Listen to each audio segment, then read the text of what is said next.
Welcome to The Authority File, the academic library podcast from Choice. Choice is a publishing division of the ACRL and the publisher of Choice Reviews and CC Advisor. This episode is brought to you by the University of Chicago Press.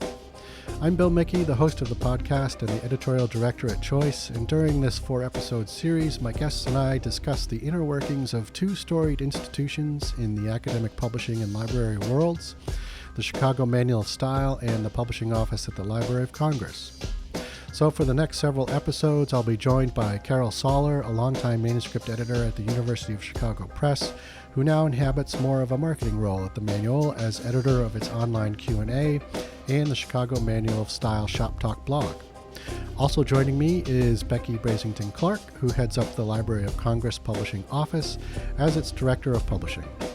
In this second episode of our series, which we recorded over Skype, our guests and I talk about how style can be a reflection of a cultural moment in time, the politics of copy editing, and how maintaining flexibility as a copy editor can actually be a virtue. And then I guess I'm interested in the questions that come up via the Q&A blog, mainly from a process point of view, but also from an anthropological point of view. And this goes back to something you said during our preparatory call, Becky, about how CMOS is sort of a cultural marker of sorts. How as a reader and user you see the manual evolve to address changes in culture as well as changes in practice. Could you talk about that a bit, maybe expand on how you see style as a reflection of a cultural moment, especially as someone bringing out books that make important cultural artifacts accessible to a broad public? Sure. I mean, I think what the Chicago Manual of Style tells us and tells those of us working in the profession is what makes a book, or what makes a journal. But in my world, it's what makes a book. What are the elements of a book? How is a book put together? What is a book intended to do? And how are you going to do that as well as you possibly can? And I love the first part of the manual that's called the publishing process. And it's in this section that we see these fundamental definitions that are really the vernacular of publishing. It's where I go to see where other people go that speak our language. You see phrases like title page, half title page, front matter, recto, back matter, pagination, verso. I mean, this is the language of my people, right? Mm-hmm. Right. I never hear this. I never hear from the people who read that chapter. Are you kidding me? No, really, we hear from the people who read about punctuation. So this is really gratifying. I'm so happy. Please go on. No, it's such a. It's almost like you've come to a little reunion of sorts every time you go to the manual. And all of those elements, whether we're referencing them consciously or subconsciously, they exist because they help readers navigate what would otherwise be a really diffuse collection of material. Mm-hmm. And so as a publisher, the appropriate use of those elements guides us so that we can better organize those diffuse collections of material and bake them into a familiar and usable form that is the book. Right. Well said. And then, Carol, there must be some recognition of the broader cultural context, and maybe this is too charged a word, but nothing better really comes to mind. But of the political or subjective nature of copy editing and its attempt to decide upon what will make a work most clear or striking, that's always a matter of judgment, right? I mean, could you talk about that and being flexible as a copy editor and why that perhaps in and of itself is actually a virtue? Oh, absolutely. There's certainly a political aspect to copy editing. Perhaps the most obvious right now concerns the use of biased language. There's a lot of play online these days, especially with regard to gendered pronouns. Probably everyone listening has read or heard people talk about the use of they as a singular pronoun to avoid using he in a generic sense. This isn't really controversial at all in speaking. We say someone left their coat on the bus. hardly anyone would say out loud someone left his or her coat on the bus. But for writing, style guides have been very slow to sanction this usage, even though linguists and language experts have promoted it for years, not just as common sense grammar, but also because it's been used by all of the greatest writers in great works of literature for centuries. Mm-hmm. The discussion has become polarized, partly around gender politics and partly just out of resistance by sticklers. But sexism isn't the only political hot potato we have to think about when writing a new edition of the manual, because all kinds of labels change, and often when they do change, the old label acquires an offensiveness that we want to avoid. I'm talking about issues like whether to capitalize blacks and whites, or whether to write the Cherokees or the Cherokee if you want to use the plural, or whether the Latter-day Saints have a hyphen or not, or how to write about people with disabilities. Many people invest our style decisions with way more political meaning than we would ever intend, so we have to be very careful. And it's another reason why every few years we need a new edition. Right, I was just thinking that. I suppose in hindsight, that's one of the benefits of those longer intervals, is you can really see how these types of things, these issues play out. Yeah. And then something else we have to take care with is diversity in the examples of the works cited. In the early editions of the manual, this probably never crossed the editor's mind. I don't know this for sure, but I'll just hazard a guess that the great majority of the works cited in the early editions of CMOS were works by white men. Actually, someone just wrote to complain not long ago that in the 17th edition, women were underrepresented in the manual's citation examples. And the writer used some really distressing language, accusing us of something like the symbolic annihilation of women. And Russ Harper knew that he'd been making a huge effort to address this in the last two editions. So he counted. He actually compiled a spreadsheet showing that 20 years ago, the male-female ratio in the CMOS citation examples was 5-1, and that now it's more like 2-1, depending on how you count. So that obviously means there's still room for improvement, but given that the majority of academic publications are still written by men, and given the difficulty of finding a citation that exactly fits the purpose of a given citation rule in the manual, and given that women aren't the only underrepresented group we want to include more of, I think we're doing pretty well. Oh, yeah. I mean, the gap closed significantly there. But yeah, I don't think people realize the sort of the behind-the-scenes factors that go into selecting a citation example, as you've just mentioned. There are a lot of different things that influence that particular process. Right. If I could just jump in too, this is Becky. I just want to point out that when you are using the manual and you go in and you look at those citation examples, they're also really helpful for checking your own impulses as a writer or an editor.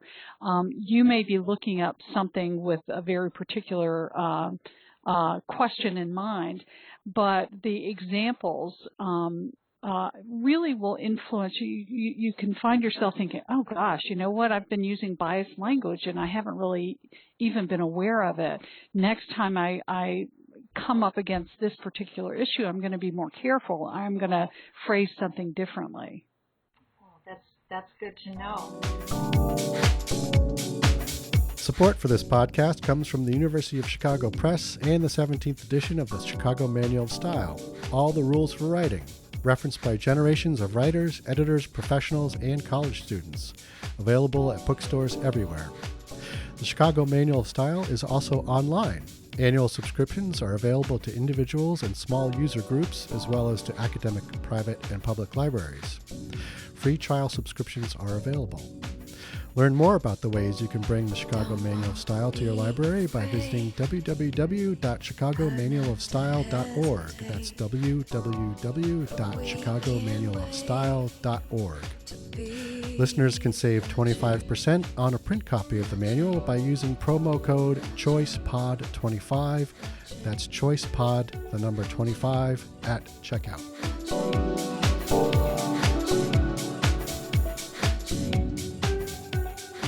And then, Carol, sometimes what readers might not realize is that the manual actually allows for the reader's own judgment calls. As you've said before, the rules are often couched in negotiable terms.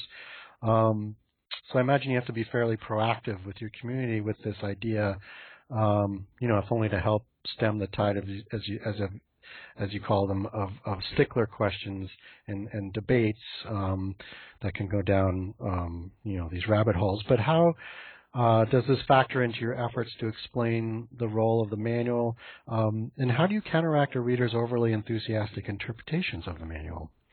Well, thank you for asking this.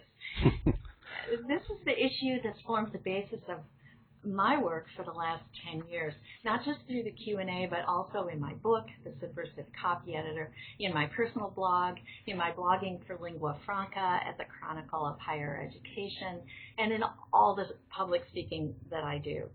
And this mission of mine grew out of all the frustration and stress that I was seeing in questions to the Q&A.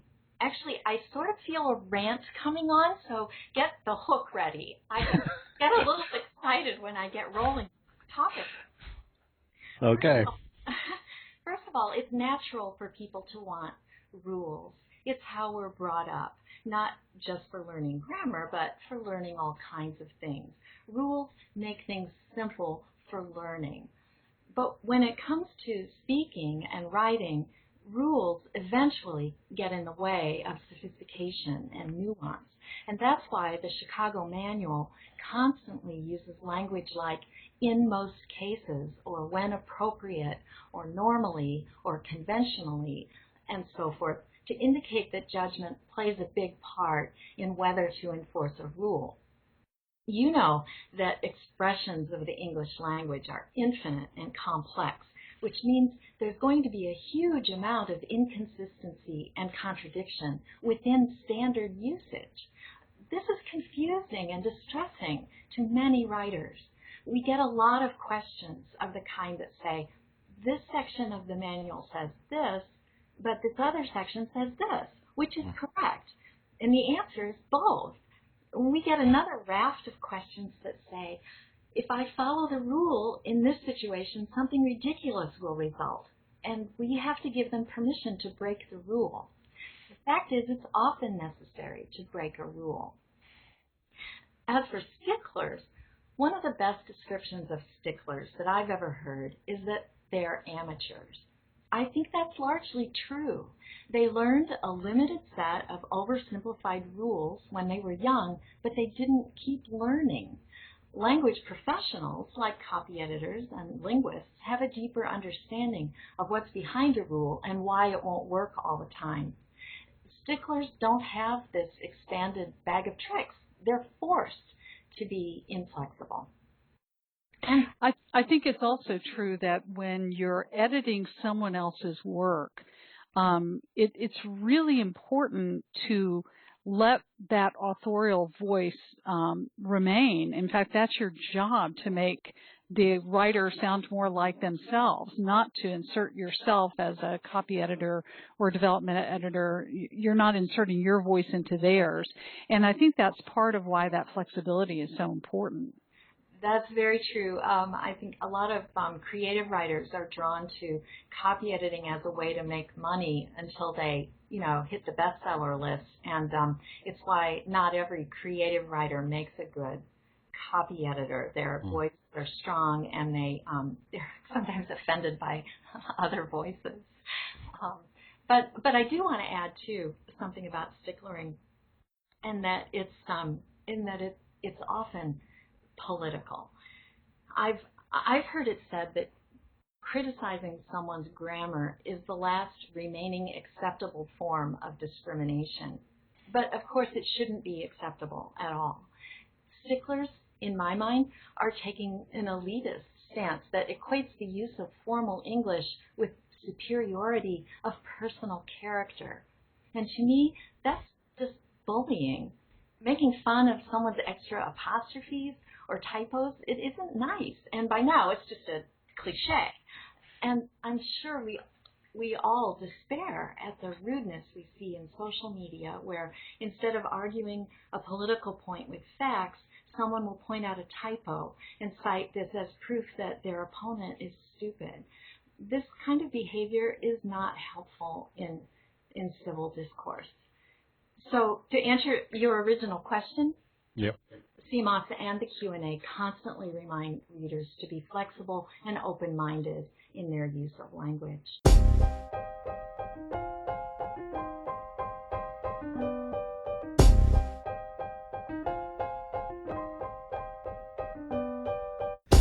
You just heard from Carol Saller and Becky Brasington Clark. This concludes the second of our four-part series on the Chicago Manual of Style and the Library of Congress Publishing Office. This episode is brought to you by the University of Chicago Press. Be sure to join us for the next episode, where our guests reveal a bit more about the publishing model at the Library of Congress and how it performs an outreach function for the collections at the library, and what new updates made it in just under the wire for the 17th edition of the Chicago Manual of Style, and what new updates are in store for the 18th edition. A lot of our projects are really driven by institutional priorities, such as major exhibitions. For example, for the library's current Baseball Americana exhibition, we created 2 companion volumes. The first, which bears the same name as the exhibition, is pretty big. It's got 256 pages, 350 illustrations, and it draws on the breadth and the variety of the library's collections. And that book was written by a team of writers. Some were curators and subject specialists at the library. Some were writer-editors in the publishing office itself.